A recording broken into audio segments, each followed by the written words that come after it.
लेकिन अमीर बाप की बेटी सृष्टि पर उसकी माँ जान छिड़कती।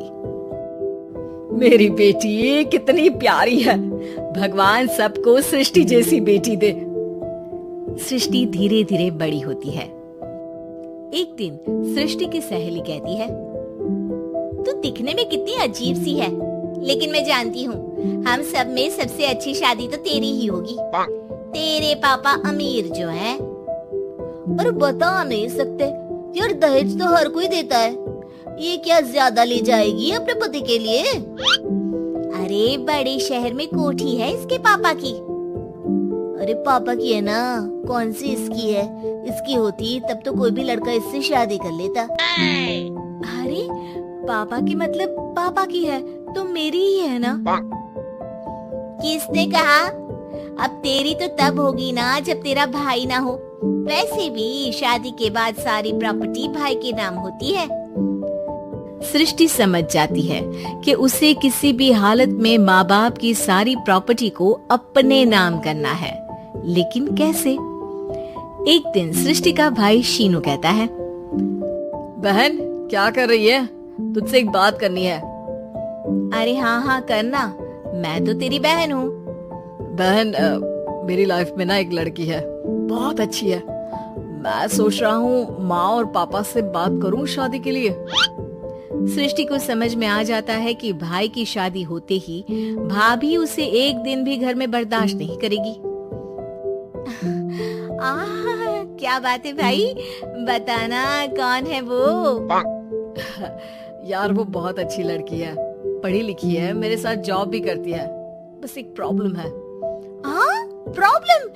क्या प्रॉब्लम है भाई? यार वो शादीशुदा है, लेकिन उसके पति ने उसे सिर्फ इसलिए छोड़ दिया क्योंकि उसके माँ बाप दहेज नहीं दे पाए। सृष्टि ये सुनकर न जाने क्यों खुश हो जाती है। अरे भाई तो क्या हुआ, लड़की तुझे तो पसंद है ना? शीनू को लगता है कि बहन उसे समझ रही है।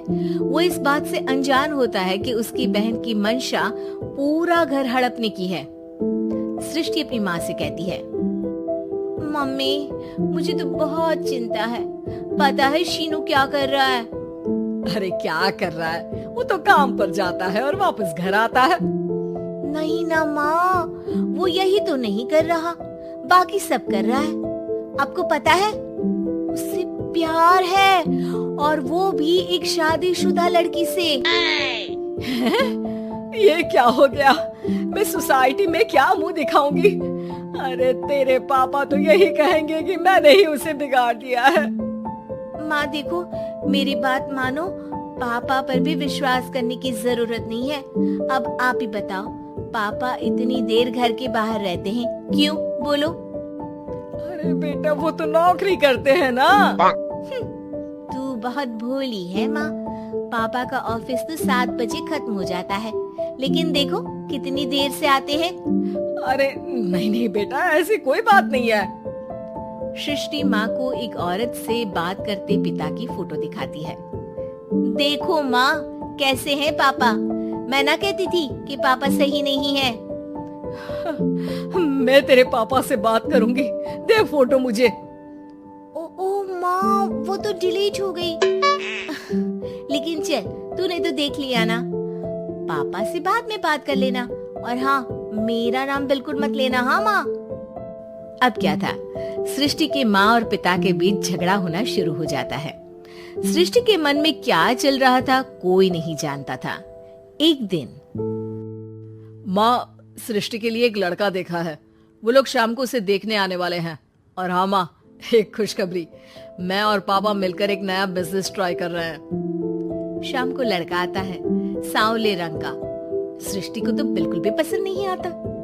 लड़की की माँ कहती है, लड़की का चेहरा तो कोई खास नहीं, लेकिन अगर मेरे बेटे को आप लोग सेटल कर दें तो मैं उसकी शादी आपकी बेटी से करवा दूं। सृष्टि को लड़का बिल्कुल पसंद नहीं था।